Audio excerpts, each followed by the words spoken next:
the summer of 636. Emperor Heraclius, the man who had just crushed the Sassanid Persians and recovered the True Cross, is now watching a new enemy strip his southern provinces bare. In 3 short years, Arab armies under the banner of the young Rashidun Caliphate have taken Basra, Damascus, Emesa, and Baalbek. Heraclius refuses to accept it. He assembles what modern historians estimate as roughly 80 to 100,000 men. Greek regulars from Anatolia, Armenian infantry under the general Vahan, Slavic mercenaries, imperial guardsmen under the treasurer Theodore Tritherius, and the Christian Ghassanid Arabs led by their king, Jabala ibn al-Ayham.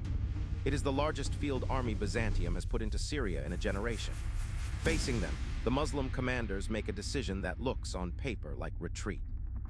Abu Ubaidah ibn al-Jarrah, the pious and cautious overall commander, orders every Arab garrison, Damascus, Emesa, all of it evacuated. He even refunds the tribute money to the Christian population, telling them we cannot protect you now. His army, roughly 25 to 40,000 strong, concentrates south, on a plain bordered by the Yarmouk River and its tributary ravines on the modern Syrian-Jordanian frontier. But Abu Ubaidah is not the mind writing the battle plan.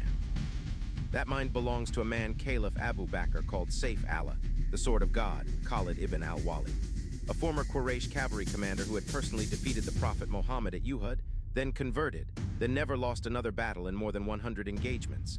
Khalid looks at the ground the Byzantines have chosen, and he sees something Vahan does not.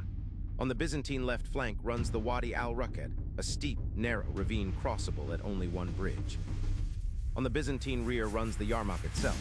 The Romans have picked a killing field, they just do not yet understand who it is for. August 15, 636. The battle begins the way 7th century battles always begin with single combat. Champions ride out. The Byzantine Gregory is cut down by Abu Ubaidah himself, skirmishing all day. No decision. August 16th. Vahan launches his first coordinated assault. The Byzantine center pins the Muslim line while the imperial wings drive hard into the flanks. The Muslim right under Amr ibn Alaz and Shurabil ibn Hassana buckles.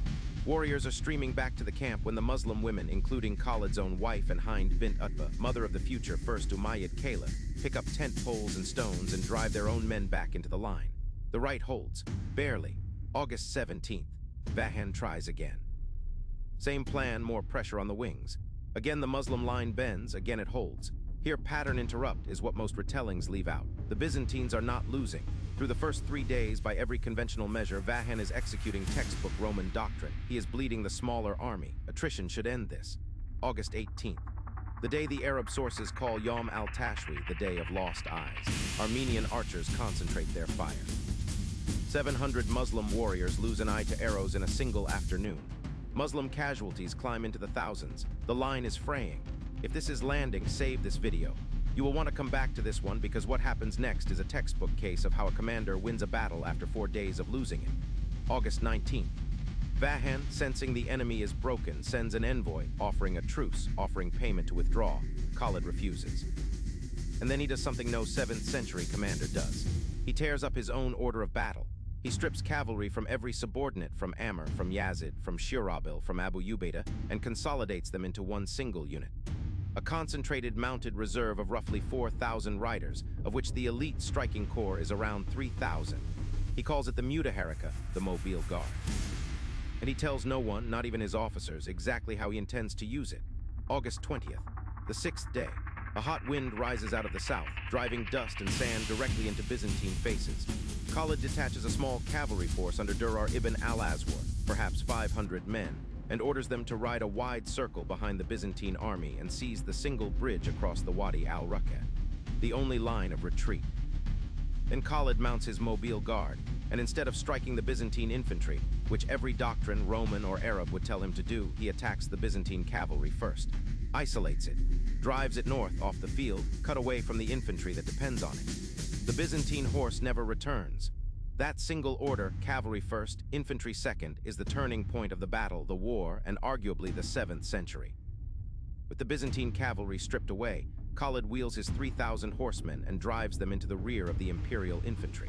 The Muslim line, which has held for 5 days, now advances, and the 100,000-strong Byzantine army, still numerically the largest force on the field, discovers that it is surrounded on every side by an enemy that is smaller than it, because the only side that is open is the Wadi al-Ruqad, and the bridge is already gone. Durar's men are holding it. The retreat becomes a rout. The rout becomes annihilation. Byzantine infantry, pushed backward under pressure, tumble in the thousands into the ravines of the Yarmouk and the Rukkad. Some estimates put the number who died in the falls alone in the tens of thousands. Theodore Tretherius, the imperial treasurer, is killed on the field. The Armenian general Vahan escapes north to Damascus and is cut down soon after. Jabala ibn al-Iham, the last Ghassanid king, abandons his men and rides for Constantinople, where he will die in bitter exile decades later. Modern historians place total Byzantine dead between 45 and 70,000. Traditional Arab sources put the figure at 100,000 or more. Muslim losses are estimated at roughly 4,000. The news reaches Heraclius at Antioch. The chronicler Al-Tabari records his farewell almost word for word. Farewell, a long farewell to Syria, my fair province. Peace be with thee, O Syria, what a beautiful land thou wilt be for the enemy hand. He does not order a counterattack. He does not raise another army.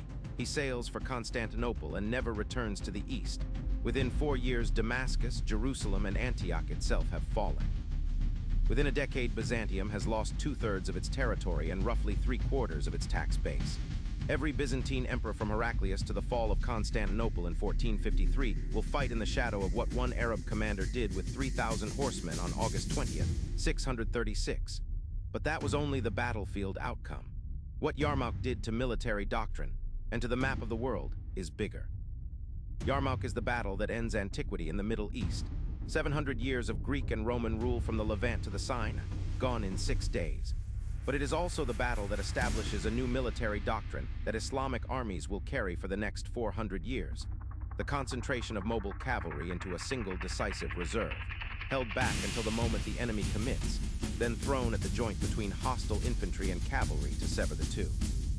It is a doctrine that will win at Al-Qadisiyah against the Sassanid Persians 4 months later, at Nahavand in 642, at the Guadalete River in Spain in 711, and at Manzikert against Byzantium itself in 1071.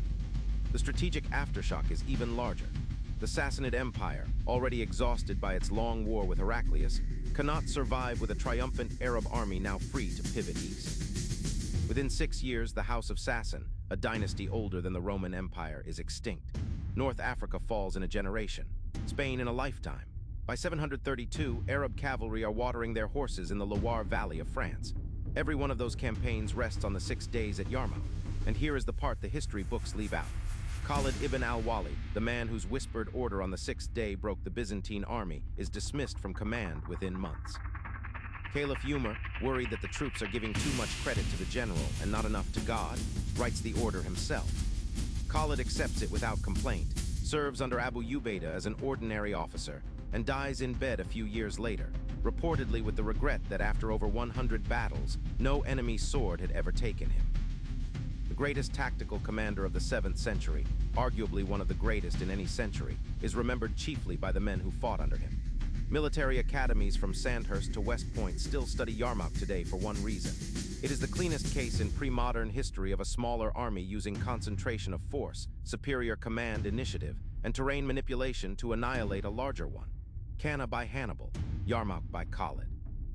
There is not a third example that comes close. CTA 1213 Min. If you want more battles like this, the decisions, the commanders, the moments that reshaped whole empires, subscribe and hit the bell icon. New battle every Wednesday. Drop this in the comments. Was Khalid's decision to attack the Byzantine cavalry first instead of the infantry the greatest tactical call of the 7th century? Or was it a gamble that only worked because Vahan was already exhausted? I want to hear it. Outro 1315 Min. Yarmouk teaches one lesson that outlives every empire that has ever forgotten it. Numbers do not win battles. Concentration of force at the decisive point wins battles. Vahan had 100,000 men and lost because they were spread across a 5-day battle plan that never adapted. Khalid had a fraction of that number and won because he was willing, on the 6th day, to throw away his own order of battle and stake everything on a single mounted strike. The bridge across the Wadi al-Rukkad was taken by 500 men.